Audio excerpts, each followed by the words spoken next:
आजचा special menu आहे सगळ्यांना आवडणारी पावभाजी. तर एकदम हॉटेल स्टाईल त्याच चवीची आणि त्याच कलरची पावभाजी आपण घरी बनवणार आहोत. तर मी एका कुकरमध्ये सर्व भाज्या बॉईल करायला ठेवून दिलेल्या आहेत आणि दुसरीकडे वेगळे बटाटे पण उकडून घेतलेले आहेत. तर ह्या ज्या भाज्या बॉईल झाल्या त्या गरम असतानाच थोड्याशा स्मॅश करून घेतल्या आणि नंतर एका साईडला मी कढई ठेवली आहे. त्यात तेल आणि बटर ॲड केलं आणि फोडणी दिली. त्यात चिरलेला कांदा टाकून व्यवस्थितपणे परतून घेतला आणि नंतर लगेचच त्यात आलं लसूण पेस्ट टाकली, ती पण परतून घेतली आणि थोडीशी कोथिंबीर पण ॲड केली फोडणीमध्ये.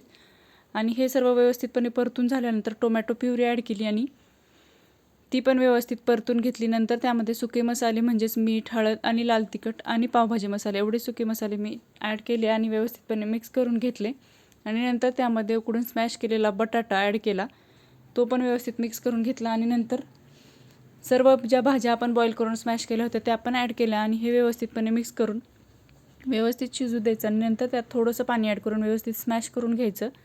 आणि नंतर तुम्ही तुमच्या आवडीनुसार कन्सिस्टन्सी ठेवू शकता, म्हणजे कमी जास्त पाणी ॲड करू शकता. आणि भाजीला व्यवस्थितपणे उकळी वगैरे आल्यानंतर त्यामध्ये मी कोथिंबीर ॲड केली आणि बटर पण ॲड केलं आणि लगेचच दुसऱ्या साईडला तवा ठेवला आणि त्यावरती थोडंसं तूप ॲड केलं आणि मस्त असे गरमागरम पाव भाजून घेतले.